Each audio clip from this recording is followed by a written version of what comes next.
Hey, I'm Andrew, and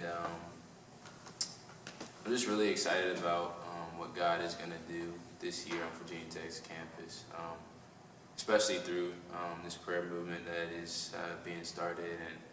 And I just kind of want to share a little of like my heart behind it. I'm actually in the chapel, and I'm pretty sure this is the actual seat that I was sitting in when I was just praying and worshiping God and just listening, and I felt like He gave me the vision for the prayer movement here on this campus. And yeah, He just really just gave me an urgency to see the gospel just brought forth to Virginia Tech's campus and Blacksburg, and just a movement, a worldwide movement. But yeah, I just really want to see God's presence just rest upon this campus and amongst the heart of His people, and Him just to begin to do a work that just far exceeds our imaginations or anything we can comprehend.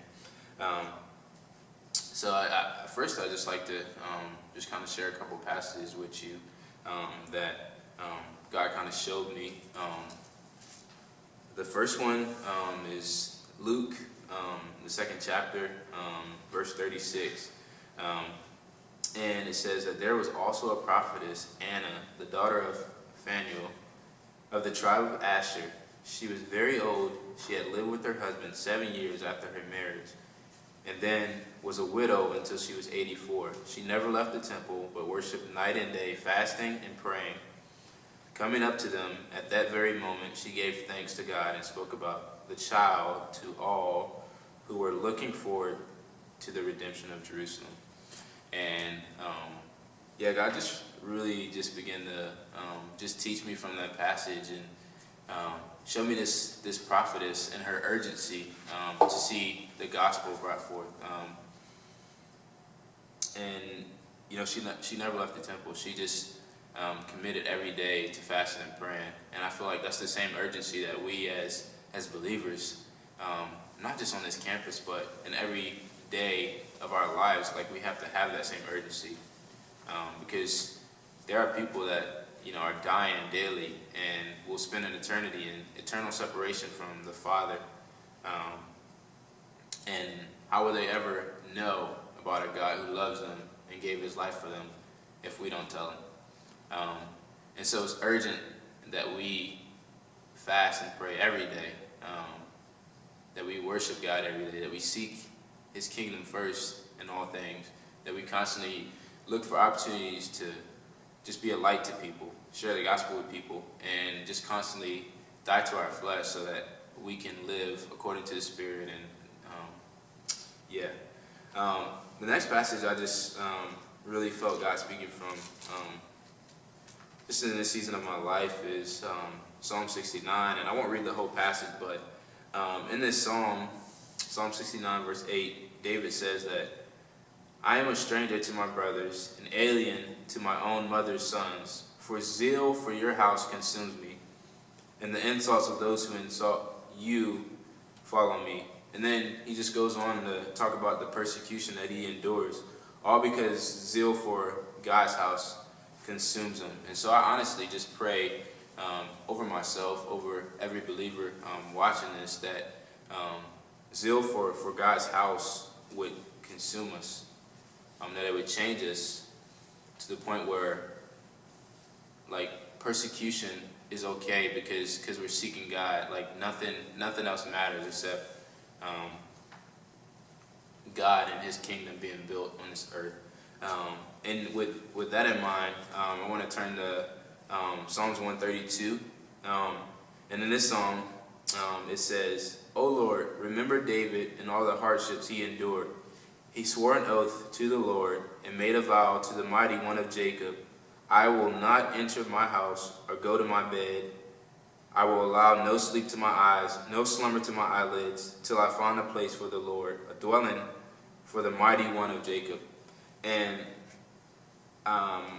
God has really just taught me from this passage, a couple sermons I was watching online, that he really spoke to me from Psalms 132. But I think it really sunk in this past week when I was contending for the campus and for Blacksburg and for family and friends and just people who I love, and that they would grow closer to God, and that those who don't believe in God would come to the knowledge of salvation. And it just was so deep within my heart that I couldn't even go to sleep some nights for hours without just praying and falling on my face before God and just crying out for these people. And just this prayer movement has been like keeping me up to the point where I can't sleep I can't rest until everyone has rest. And wow, I just think this is a powerful passage of it just shows just David's heart and his son's heart that they would be willing to forsake sleep all for the purpose of just the gospel just going forth. And we just need that same urgency that we wouldn't be at rest until God has his rest in the lives of all people. And just the last passage I really wanted to share. I was fasting and just praying at church one morning this past week, and God just really just was speaking to me, and he led me to Joshua chapter 1 just randomly. And I just began to read it and just seek God, and I felt like this passage it kind of speaks for itself, and I began to pray this just over Virginia Tech, over Blacksburg, and I pray that you would do the same. And in verse 2 it says that Moses, my servant, is dead. Now then, you and all these people get ready to cross the Jordan River into the land I am about to give them, to the Israelites. I will give you every place where you set foot, as I promised Moses. And in that same spirit, I feel like there have been many people in the past who have contended for salvation here on Virginia Tech's campus. And even though they aren't here anymore, in light of those prayers and that contention, I feel like God is going to give us, every place where we set foot on this campus. And he's going to honor the prayers of his people in the past and present. And verse 5 says that no one will be able to stand up against you all the days of your life. As I was with Moses, so I will be with you. I will never leave you nor forsake you. And I just feel like he's speaking victory over this campus, and that if we will trust him and just give him our whole heart, we will see that victory here. And then it says, be strong and courageous, because you will lead these people to inherit the land I swore to their forefathers to give them. Just calling us to be leaders. And then in verse 9 it says, do not be terrified, do not be discouraged, for the Lord your God will be with you wherever you go. And that's something like God has really just spoken just over me these past couple months and this past couple years, that not only is Jesus King, but God is with us, and he's constantly with us, and so we don't have to fear. Even when things get rough, we can know that God is constantly on our side, and he's constantly present with us. It says, go through the camp and tell the people, get your supplies ready. 3 days from now you will cross the Jordan here to go in and take possessions of the land the Lord your God has given you for your own. And I feel like that's very prophetic just over this season of our lives here at Virginia Tech, and for you alumni or parents or church pastors, that he's calling us to get our supplies ready and just get ready for the battle that's at hand, and just prepare to take back what the enemy has stolen from us. And then verse 13 says, remember the command that Moses, the servant of the Lord, gave you. The Lord your God has given you rest and has granted you this rest. Your wives and your children and your livestock may stay in the land that Moses gave you east of the Jordan, but all your fighting men, fully armed, must cross over ahead of your brothers. You are to help your brothers until the Lord gives them rest, as he has done for you, and until they too have taken possession of the land that the Lord your God has given them.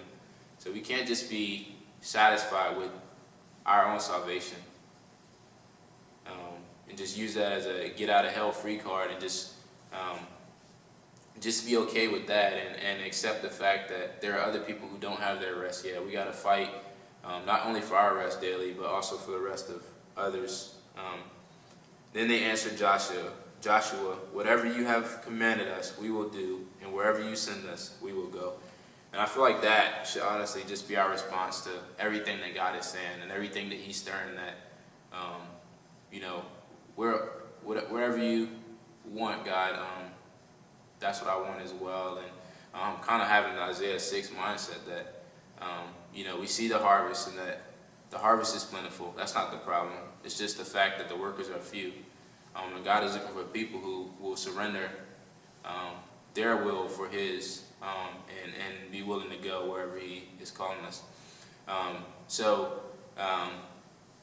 Yeah, I just really want to express the urgency of this prayer movement, and that it's not something that, you know, you just, I mean, I appreciate like people who have different statuses and like the Facebook page, but it's bigger than that. If you have that same urgency as I do, if you want to see lives change on this campus and the gospel brought, we got to contend for it, man. We gotta fight. We gotta sell our cloak and buy a sword. You know what I mean? It's urgent, and we really have to seek God. And yeah, would you partner with me? And let's see God just wreck this campus and just change it. And let's also get united as a body of Christ.